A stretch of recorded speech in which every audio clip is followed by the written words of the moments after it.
Greetings and welcome to Union Street Hoops, a podcast dedicated to Valparaiso basketball and the Missouri Valley Conference. I am your host, Paul Oren, at NWI Oren on Twitter, and you can find Union Street Hoops on NWI.com and all over the internet, Google Pods, Spotify, SoundCloud, Omni Studio, ApplePods, all over the place, wherever your podcasts are. It is the opening day of the NCAA tournament. It's the first four, but hey, quite frankly, they're all in the same spot. The tournament starts today. Normally, I kind of write off the first four, but when you put a Missouri Valley Conference team in there, I'm going to get excited. I'm going to the game later on tonight, Wichita State against Drake. Excited about that. I don't know if I get to stick around and watch Michigan State and UCLA. I hope so, but my media credential is like a one-off thing, and that's what they are this year. It's a very interesting spot, unless you write for The Athletic or USA Today or Yahoo Sports or CBS Sports or anything like that. Quite fascinating. A whole load of storylines to get into in the NCAA tournament, which we'll get into here in a second. I do want to tell you later on in the podcast, a very special quartet of guests. The Valparaiso University men's basketball class of 2025 is going to drop by Union Street Hoops. Man, did I have a lot of fun with this. You know, it was, I think at the last game of the season, and I reference this when I'm talking to the guys, last game of the season, I tweeted out a picture of the last home game of the season. I tweeted out a picture saying, I can't believe this is the last time I'm walking out of this arena. And Darius DeAveiro, which is I think how you say his name, he retweeted it and said, "Until next year." And I think I tweeted one other thing at some point. I think Cam Palesse also retweeted, like, we're coming for you next year, Valpo, or something like that. And I just remember I kind of got this vibe from this group. Just on social media a little bit, and that they've been a bit together a bit. They've been retweeting each other and stuff like that. And I just thought, you know what? I feel like maybe this group might be one that comes in together and sticks together, kind of thing. I have no idea. Obviously, there's 600 names in the transfer portal, so you never know what's going to happen. But one of the things I wanted to do is I wanted to say, hey, look, we all have Zoom.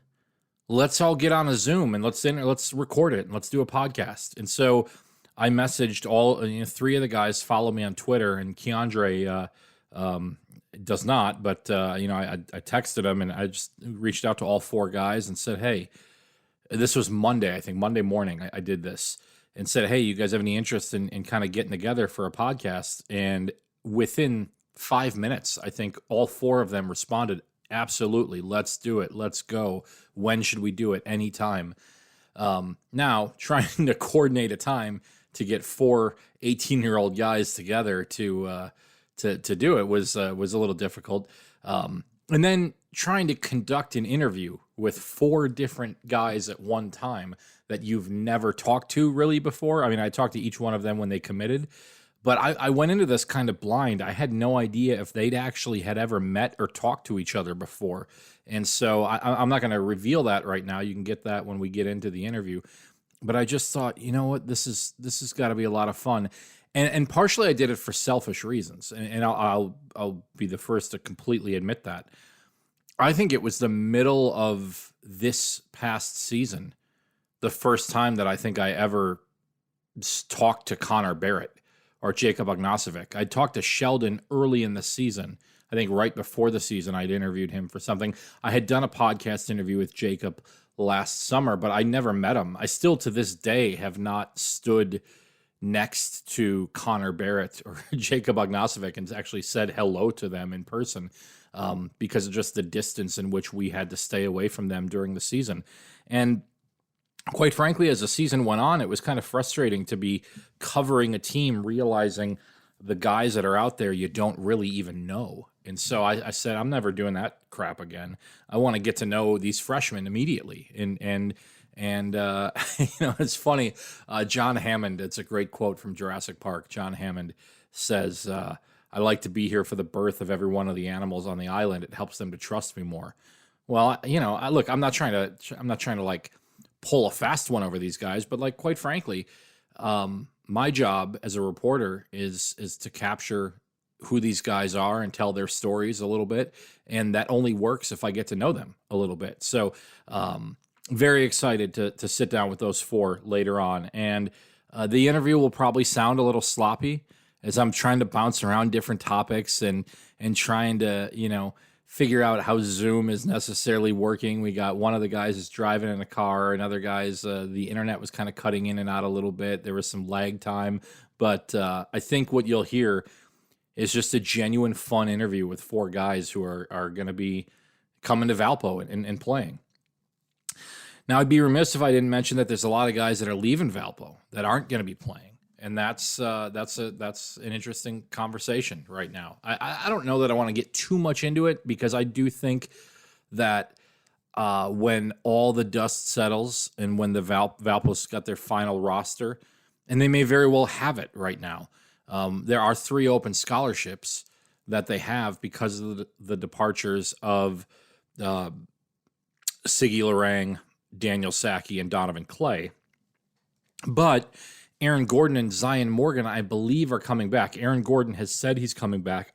Zion Morgan has not said anything publicly, but I've heard that he's working out with the team and things like that. I think it's still a decision that needs to be made, but I think Zion is leaning toward yes. And, there was an interview I did with Zion prior to the Missouri Valley Conference tournament that I just never ended up publishing, and I might do that later on in a couple of weeks once the season is over, the NCAA tournament is over, because I really do think you guys should hear Zion. It's just such a fun interview. So, and look, last week was crazy. A couple guys said they were transferring. A couple guys said they were coming back. I had some fun with some people on Twitter where Sheldon reached out and said that he's here to stay. And so I said that he entered a quote of "I'm here to stay," and it freaked him out. He thought that I had tweeted out that he was he was entering the portal. Very funny. Look, let me be honest with you. Sheldon Edwards is not going anywhere. This guy loves Valpo. This guy loves being here, loves working, loves the process and the grind. I've heard he was almost inconsolable after the loss at the Valley tournament. He took it harder than anybody else. And I think he was probably back to work in the gym probably before anybody else. That's just kind of what he's made out of. And there's a lot of guys on the team that from what I can tell, are made out of that. I don't see them very often. Obviously, Donovan Clay is an interesting one. I wrote a column saying that the pieces were in place for Valpo to grow old together. And that if Valpo wanted to take the next step, it was going to need these players. And I'm talking about the 3 freshmen from this past season, Barrett, Edwards, and Ognasovic, as well as Clay and Cricky. To say nothing of, some of the other complementary pieces that are out there. Good news, Pagegal just played really well at times toward the end of the year, when early in the season he just looked kind of lost. I don't know if Good News is coming back or not. And normally when you talk about players, you kind of assume innocent until proven guilty in terms of transferring. Well, now with, again, 600 names in the portal, you never know, right? You don't know what to think. You don't know what's out there. So Clay putting his name in the portal, it's tough. I think it's a tough loss for Valpo. I think it's a tough loss for Valpo more so when you consider the potential of what Donovan Clay what we thought Donovan Clay was going to be. Look, Donovan Clay defensively is one of the best players in the conference. That he didn't make the Valley all-defensive team is a crime, in my opinion. He's an excellent player. Offensively, he was a mess. There's no question about it. And part of that is, you go, and Matt Loddick has said this, and I'm sure there's some validity to it. You go from being number 5 or number 4 on the scouting report to being number 1 on the scouting report. People are going to look at you a little bit different. And the shots just didn't fall. And, it was clear to me, clear as day, that Donovan Clay should be playing inside and not venturing out in a guard position. But that's the role that he wanted. That's what he wanted. And that's maybe a conversation for another time. I've tried to reach out to Donovan a couple times to kind of get confirmation as to what he was thinking when he put his name in the portal and all of that. But I suspect you're going to see Donovan go somewhere where he can be a guard and not have to play in the post. And that's where I think he would have been best served as. Now, look, I'm not a basketball coach, so my word does not mean a whole lot when it comes to that. But when you shoot 20% from the three-point line and under 40% from the field, get shots closer to the basket. And that's just is a struggle. Another player that struggled offensively this year, without any question, is Daniel Sacchi. And look, the Daniel Sacchi, for the lack of a better term, fan club, I'm probably a full-on member of Daniel Sacchi as a person. I've had some talks with Daniel about things that are not basketball related. We've just I've seen him around campus. He is got an infectious personality. It's just a guy you want on your quote unquote team, in life. And very rarely when I was there a day that I would have an interaction with Daniel Sacchi where I didn't come away smiling a little bit. I just really liked him. But I will also tell you he was a mess offensively. And look, I don't know what COVID did to these guys in terms of not only like on the court execution, but just the mental aspect of it. Because I can tell you that my brain is completely rewired over the last year in terms of what's important to me, what's not important to me, yada, yada, yada, all of that, right? Like my priorities in life are completely different today than they were a year ago in terms of a lot of things. One of the reasons why I probably didn't do this podcast a lot over the last year, to be honest with you, because there was just other stuff in life that has mattered more than work and things like that, cherishing the extra 5 minutes here and there where maybe I wasn't doing a work thing, but I was spending more time maybe on the phone with somebody or on a Zoom chat with my family or something like that. So I say all that to be like, we ask a lot from these guys and think they're machines. And these guys were quarantined on Christmas Day, sitting in a 4-room jail cell, basically, not seeing anybody, not talking to anybody because they were dedicated to their craft of basketball. So they put themselves in that situation. Look, I'm not saying woe is me and all of that, but I'm willing to cut a lot of people some slack for execution issues this college basketball season, this football season, this everything. I think it's a joke that you would fire a coach for not performing during this season. Now, a guy like Archie Miller, who just was not the right fit, sure, get rid of him. But he didn't get fired because he didn't win this season. He got fired because he didn't win, period, right? Matt Loddick led Valpo, helped lead Valpo with Fazekas and Kaiser and Javon and Sacchi and all of that. They got to the title game last year. The momentum was pointing forward. They took a step back this year. There's no question they took a step back this year. But I'm not going to fire a guy because of taking a step back in this landscape. I just won't. There's what we've all went through in the last year. Whether you believe in what's going on or not, you know what? This is a mulligan to me this season. It is a mulligan. Every one of these guys is getting an additional year of eligibility. They're all doing it. It's like it won't exist in some capacity or another. So, I said this before. If one of my favorite teams wins the national championship this year, this is a great season. If a team that I'm not necessarily a big fan of goes ahead and wins the national championship, well, we should have never played this year to begin with. Yeah, that's funny. Okay, so yeah, we'll break down the roster in a week or two. Let's see what else happens. Let's see what else happens. I don't have any inside info, but let's see what else happens. Let's see if any more players. Let's see about Zion's decision and Good News' decision. Let's see what they're going to do. Let's see about, I think Emil's coming back. I'm really interested to see kind of where he goes next as maybe the lone big on Valpo's team next year, depending on kind of how you view Krikke and Agnasovic in terms of their are they 5 men in this offense? I think so. I mean, they basically were this year.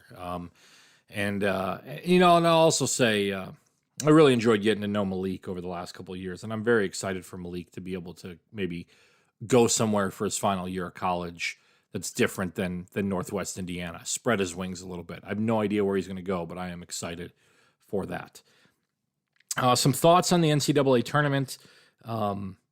Tough draw for Bryce Drew with Iowa. I just think it's a really hard draw. I think what Grand Canyon does well, they're a good defensive team, from what I understand. Midtgaard, I believe his name is, their big man, is one of the strengths of their team. Well, you're going up against a team that averages 84 points a game, I think, in Iowa, with Garza, who is just one of the great players in college. And I think that might not go well for Grand Canyon. But I'd be remiss if I didn't say kudos to Bryce Drew for the third time taking a team to the postseason his first year as the head coach. Now, you can throw out the Valpo one going to the NIT because he had been on that staff. He'd recruited a lot of those guys. But to go into Vanderbilt with a completely new group of guys and take them to the NCAA tournament in the first year, and then to go to Grand Canyon his first year, take over in a pandemic, and lead that team, also dealing with a COVID breakdown. I think that almost everybody in that program had it at one point. And to come back and to really kind of dominate in their conference tournament against a good New Mexico State team that has kind of been the kings of that castle for a while. Kudos to Bryce Drew for getting that team to the big dance. I don't think it's going to go well for them. I think Iowa wins pretty easily. But I again, kudos to Bryce Drew for not letting that 0-18 season at Vanderbilt kind of define him. And the shot is such a big March moment, but now this guy has taken 3 different teams of the NCAA tournament, and he ought to be commended for that. Where he goes, what he does next, he could be at Grand Canyon for the long haul. He could take the first flight out of Phoenix, for all I know. I've not had any conversations with him about that. There's a handful of jobs that are opening up. DePaul is one of them. I just don't know. 4 years ago, Bryce Drew is the hottest mid-major name out there. Could have had any one of these jobs. Probably not IU, but could have had DePaul. Could have had any one of these jobs. He struggled at Vanderbilt, and I don't think you're going to find a national reporter out there that isn't going to tell you that Bryce didn't get the short end of the stick at Vanderbilt. And you see what's happening. That staff that he had, every one of those coaches is in the NCAA tournament. Bryce and Casey Shaw at Grand Canyon.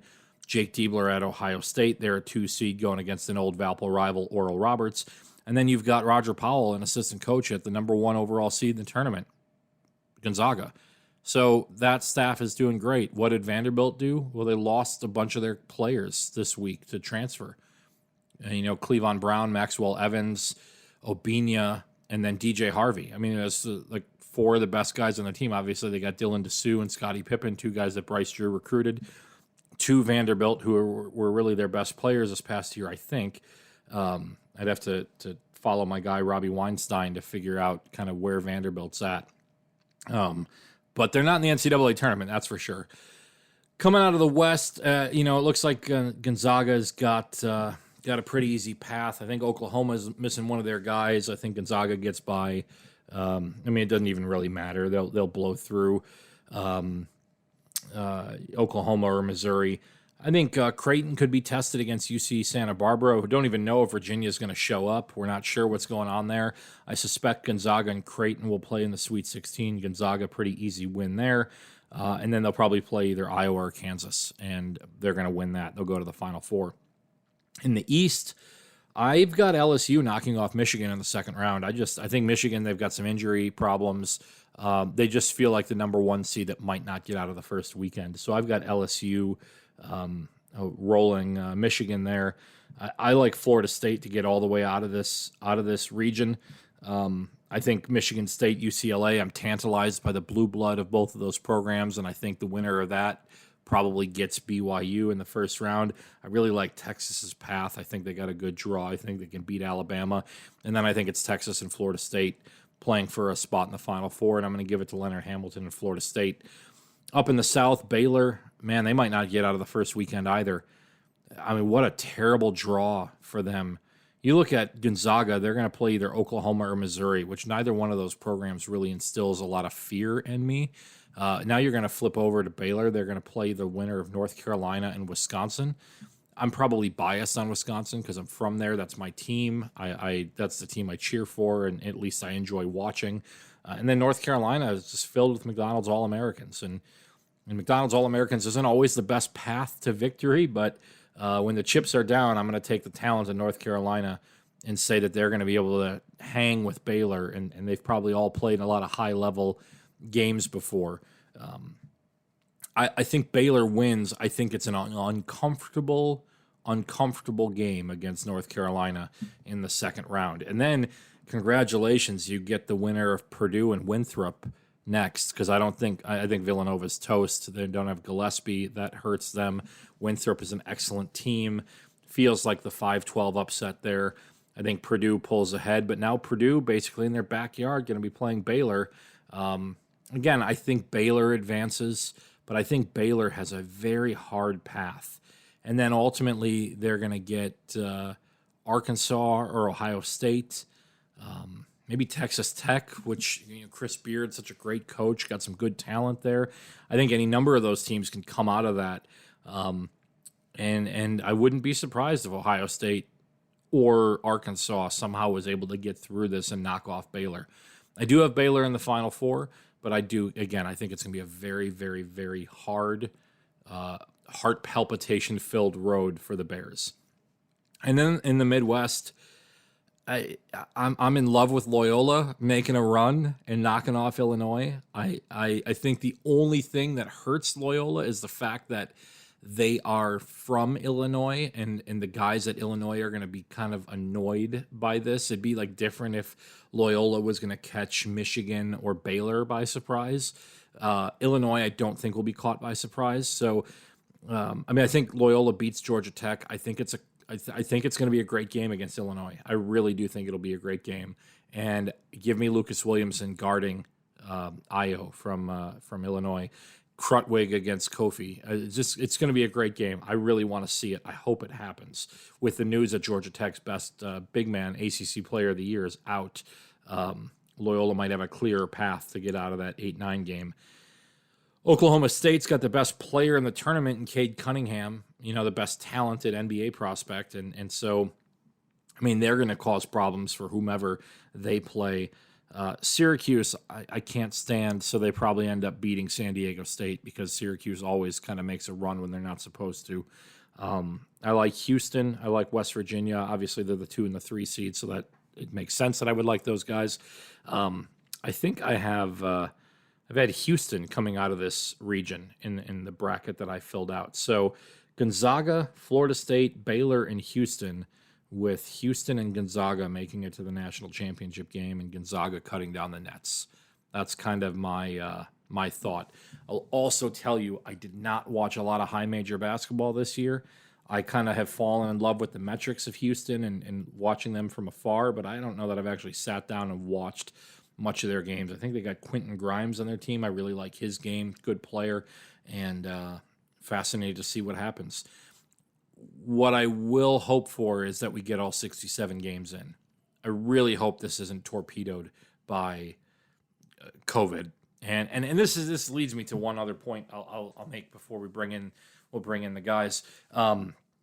Georgia Tech's got one of their guys is out with a positive test. I think Moses Wright, or maybe it's contact tracing. I'm not exactly sure what it is, but there's a lot of people kind of celebrating this right now on social media. And it's like, look, I know we don't necessarily know what COVID is for college-age student athletes. Is it dangerous? Is it not? Whatever. Can we not celebrate, though, when we find out that your favorite team's opponent's best player is out because he's got COVID?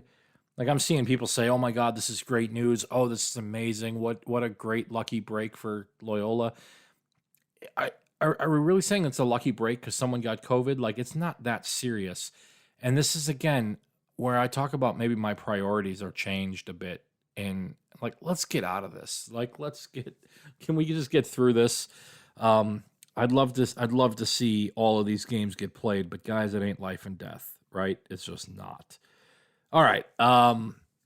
Let's bring in these four guys that are going to be newcomers to Valpo. I think you're really going to enjoy this. I certainly had a blast talking to these guys. Again, the interview is just a little frenetic, in terms of trying to kind of force the conversation a little bit at times. Some different questions that I had, and then trying to call on them a little bit as generally with two people on a Zoom call, it says a lot of good back and forth. When you've got four people on a Zoom call, five people on a Zoom call, it's when you ask a question, either all four people speak at once or no one speaks for 5 seconds, and it's awkward. So, anyways, I had a blast with this. Thanks for listening.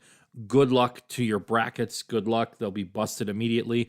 I know that I have St. Mary's winning the NIT, and they lost the first game, so my bracket's busted. And yes, I do fill out an NIT bracket and a CBI bracket and a WBI bracket.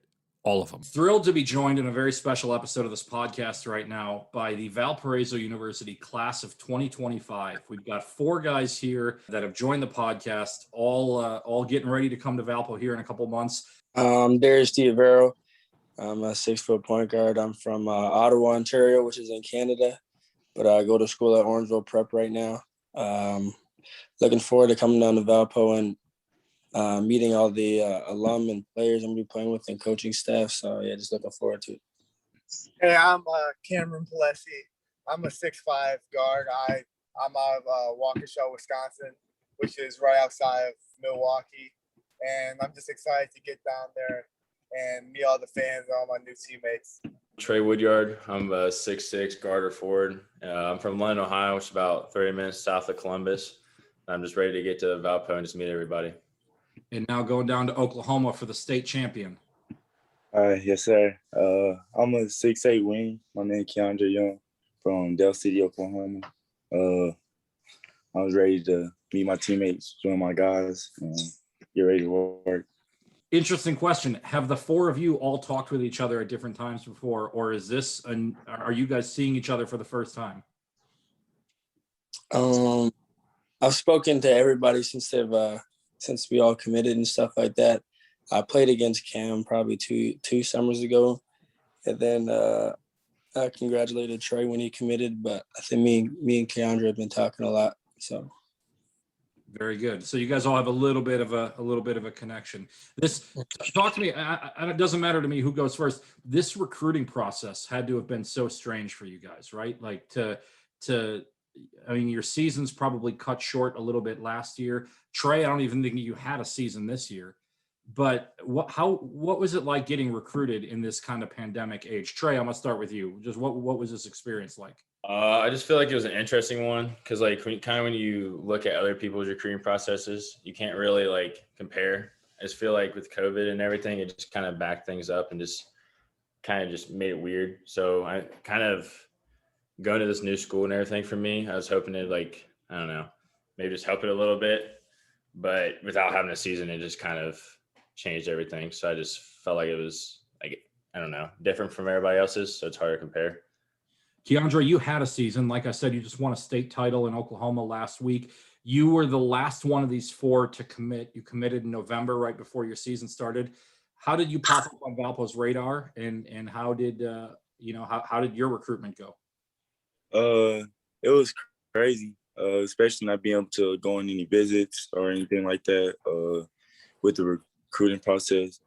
I think one of my AAU coaches, I think they knew a lot of Valpo coaches. I think that's how they kind of got in touch. And I think they seen I think we had a couple of AAU games that we finally got to play that he got to watch me play. That's when they think they offered me.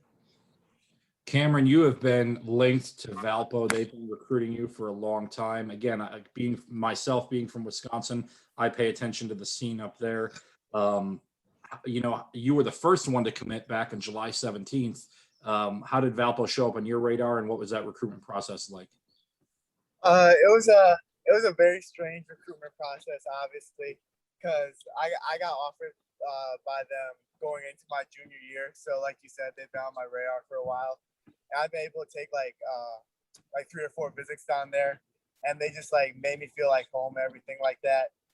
And it was just weird not being able to play because I got hurt this AAU season, so I couldn't play AAU. So it was also weird from that standpoint, but they always stay strong and connected with me. And I just really appreciate that. In Darius, Valpo's had players from Canada for a long time now. Tavon Walker, Max Joseph, Daniel Sackey, Ben Cricky. Ben Cricky just named a second team all-conference player. Now he's from the way other side of Canada. Right. But was that connection important to see that other guys from Canada had come here to Valpo? Yeah, that was probably one of the main factors. I met Coach Gore 2 summers ago when I was training with the under-19 Team Canada team. So he was there recruiting some older guys. And then we kind of stayed in touch since then. He's been up to our school, Orangeville, prior to COVID, probably 2-3 times. So I've seen him. But, yeah, I haven't played a game since over a year, like a scheduled game. And there's no AAU in Canada. Is very strict with the rules. Like, it goes on like that. So, yeah, the recruiting process was strange this year. No visit, obviously. I haven't been down to Valpo, but I've heard a lot of great things. So just excited to get down there. Darius and Trey, you're basketball players who haven't been able to play basketball. I mean, are you going crazy right now? Yeah.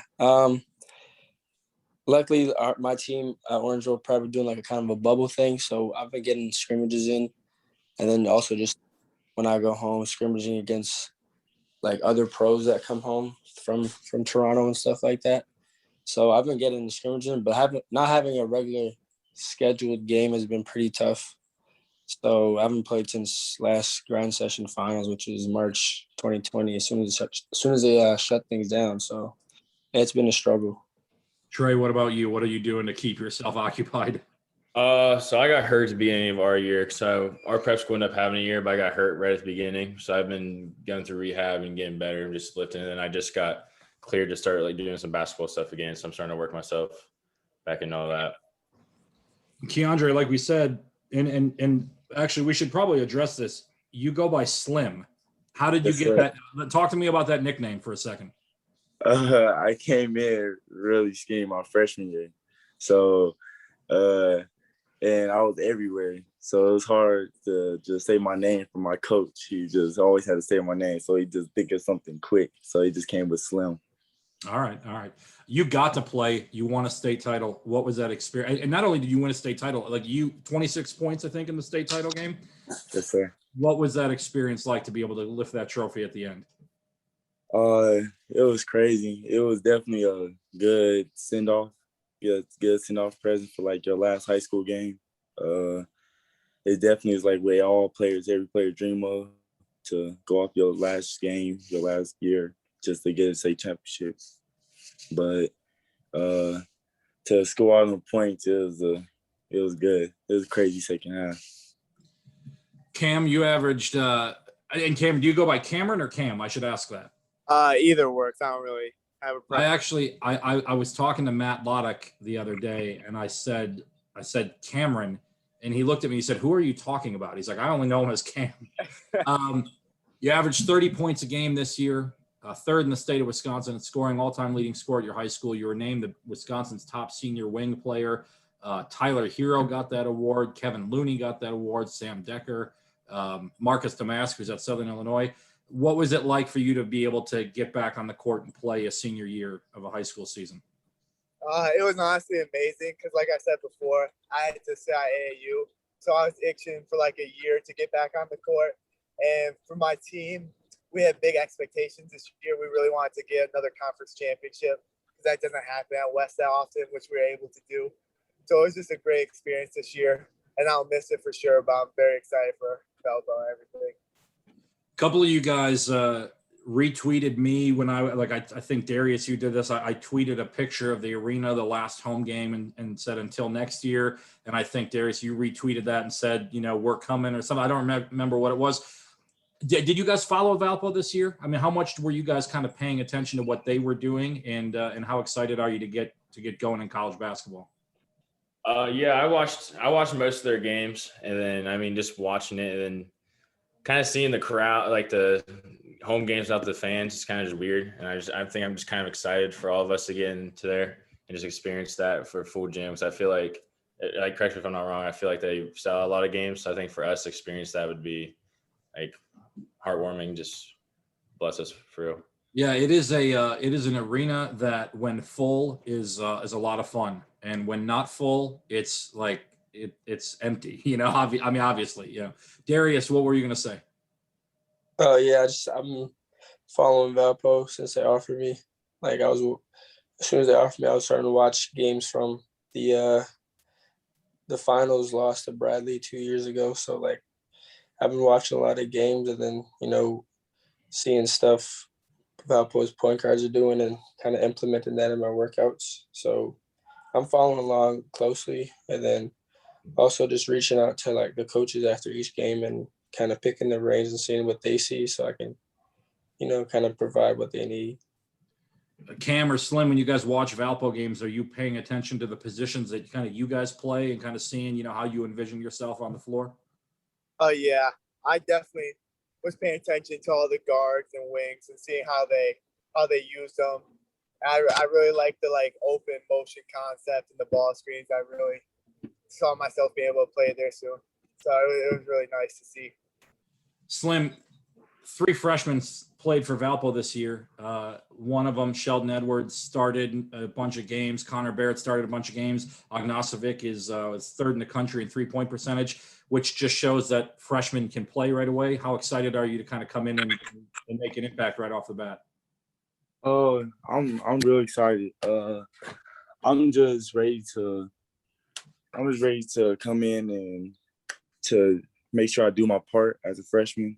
I'm definitely ready to get comfortable, work with the guys, and if I'm able to come in and make a big impact as my freshman year, I'm willing to do what it takes to help the team. Now, an important question. Trey, I was looking at your Twitter account, and you retweeted EA Sports about the new college football game a couple months back. I imagine you guys are gamers, right? Just Yeah. what games are you guys playing? Who do you take in NBA 2K? Trey, start with you. Obviously, you retweeted it. I imagine you're a video gamer. Yeah, I play Madden 2K. If I had to take a team in 2K, it would probably be the Heat. Ooh, I'm a big LeBron fan, so I gotta go Lakers, even though that's kind of bandwagon-y. You're from Wisconsin. You're supposed to be with Giannis. Come on, what are you doing? I know, but LeBron's always been my favorite. He's the GOAT. Yeah, okay. Darius, what about you?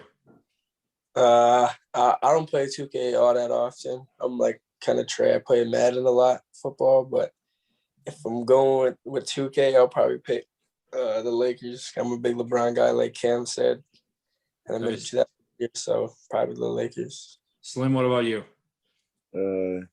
I like to cheat, so I'll be going with the Nets. I like to get all the players on there. Man, this hurts. Okay, well, so you guys also mentioned Madden. Trey, I not really knowing the geography of Ohio, Browns, Bengals, or somebody else. I'm a Bengals fan. It's hard to say, but I mean, Hey, that way. I know. It's bad. I'm a Bengals fan too, bro. My favorite player is AJ Green, who just got. He got traded. Arizona Cardinals. Yep. What about Cam? Can you at least be with me on the Packers? I mean, I'm a Cam Newton fan, so I don't really have a football team like that. Because my grandpa kind of ruined the Packers for me because he always yelled at me during the game. So I grew to hate them. And Slim, you're from Oklahoma. Is that do you gravitate toward the Cowboys or not at all? No, I hate the Cowboys. Amen. Thank you. Yeah, I'm a Titans fan. Okay, Derrick Henry, great. Yeah. One, I put down a couple questions here. One of them was LeBron or Jordan, and I also wrote or Kobe because I feel like he gets, I don't know if he's on the same level, but he certainly is got to be influential to guys that are your age, I would think. Jordan probably not as much, but it sounds like we got a lot of LeBron fans here. Does anyone want to make the case for Michael Jordan? I'm Michael Jordan over here. What's that? You're with Jordan? Yeah, I'm with Jordan. I say Jordan's a GOAT because of the whole ring standpoint, but then I just think like LeBron's more of a GOAT overall. Like he can play all aspects of the game, like defense, like passing, and I think scoring is not even his best trait. I think it's passing. So 18 years he's been doing this, and I don't think he's been the MVP in the league for a long time, which is kind of mind-blowing to me. right, since the Heat, I think. Trey, is it hard to see LeBron leave Cleveland a couple times? Yeah, it wasn't great for Ohio. It was kind of the talk for a very long time when he left the first time. And then the second time was even worse. Cam, LeBron, right? Oh yeah, it's LeBron. I'm the biggest LeBron fan you'll find. All right. Right. Looking at the NCAA tournament this year, I'm sure I know some of you guys have got friends that are playing. Darius, I think he's their former teammate at Oklahoma State right now. Yeah, M.A. Moncrief, he's at Oklahoma State. They're starting four-man. He's there. They, I wasn't sure if they were going to get in. I mean, I know they were good enough to get in, but they had some Right. use. But Cunningham is amazing, obviously, as well. Right. Have you guys filled out a bracket? What do you guys have? Slim, will start with you. Who do you got going to the Final Four? I haven't really filled out a bracket yet. I haven't really filled out one. But Trey, what about you? Who do you have? yeah, I got Gonzaga winning it all. I got them with Illinois coming in from the other side. I got Alabama. I think they're going to shock the world. Matt Loddick's first year as head coach, he beat Alabama and BYU in Las Vegas. His first year in a tournament in Las Vegas, knocked off both of those teams. Sadly, Valpo's not in the NCAA tournament this year. Both of those teams are, and I think they're in the same side of the bracket here. Same region, I think. Darius, who do you have? My Final Four, I think it's Gonzaga, Texas, Baylor, and Illinois. Then I have Illinois beating Gonzaga in the final.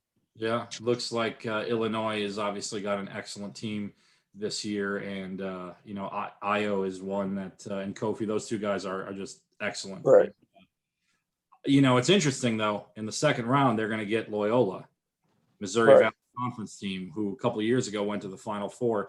When you guys see mid-major teams, and let me actually want to ask this: do you guys even think about the term mid-major, high major, low major, anything like that? Is that even on your radar? Trey, you're shaking your head no right now. Just what do you think when you every time we're on the tournament, they talk about mid-major teams. What do you think about that going to a team that's classified as that? I don't really see the big deal between either because, when it comes to tournament time, you see mid-majors beating high majors all the time. So I think it's just a classification for people, but really, when it comes to basketball, it's not that big of a thing. Right. I agree with Yeah. Yeah. I feel like you're good. Right. No If tournament, I think it's capable. So I think that the term mid-major is just Darius, being from Canada, it's it's not like you're from a whole nother planet, but have you always been watching college basketball? Yeah, I've been watching college basketball for ever since I can remember, because my dad's a university coach down here, and he's coached the national team, so he knows a lot of college coaches. So when prior to COVID, I remember Valpo came up to play my dad's team. Yep. Or Saki's first year, I think. Saki hit one of the craziest buzzer beaters that I have ever seen. Yeah, I see it. And then, so I've just always been into college basketball, especially in Canada. Not playing university, Canadian university basketball, and earning a scholarship to play Division I is a big achievement for anywhere, of course, but especially for an out of country guy, a foreign player. So. And when you go on the court, what jersey number are you rocking? If number one is there, hopefully number one, because that's just what I've worn my whole life. But otherwise, probably number 11 or something like that. Let's take a look here. I'm looking at Valpo's roster. Number one looks like it's going to be open. It's open. Well, I have to say it. There's a guy who had it for a couple of years who's entered the portal. So looks like it's open. Slim, what about you? What number? 5. Hey, that number's open too right now. Same reason. Darius, what about you? I go for 1, but if not, just like Cam, I'll go for 11. But I don't know if someone's 11. Yeah, there's a big man right now who's 11. Someone else Cam and probably. Darius, you guys played each other in AAU a couple years ago. I think whoever won that game probably gets number 1, right? Cam's team won. I remember we were up, but Cam's team won. They came back. Trey, what about you? What number do you wear? 3. Hey, that one is open too. I want to go around really quick.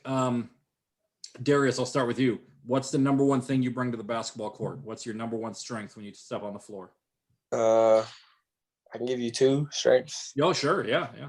I think leadership and IQ. I mean, being a point guard, you got to be like kind of like the coach on the floor, like a version of the coach. So leadership is obviously a big one, and I think I've been around basketball a lot and played with a lot of good players. So I think I bring a high level IQ, which I can help my teammates get open and outsmart people. Slim, when you step on the floor, what are you bringing to the court? I'll say toughness and a player that's like willing to do it all. To anything you need, I'll be there to help with it. Cam. I think my defense, because I try to take pride in guarding the best player. Darius, I noticed that Orangeville Prep 2020 Defensive Player of the Year in your program. I just saw that on the website not too long ago, earlier today. Right. Trey, when you step on the floor, I mean, you wear number 3. Is that a sign? A little bit, but I'd say for the feel for the game, and then just unselfishness. I just feel like if I'm given a role, I'd do that instead of just trying to do it on my own. Well, guys, I really want to appreciate you guys taking the time to come here. What's the plan? Are you guys still obviously finishing up school? Do you guys know when you're hitting Valpo? I know summer school starts May 19th or something like that. So I'm just trying to work out a date with coaches on how to get down there. Very good. Yeah, I think I come down July 2nd because my school goes a little bit later down here. Very good. Trey, you guys. I was gonna go early for the first session, but apparently I don't graduate until June 6th, and they won't let me graduate early, so I'll probably be there. It's the last session.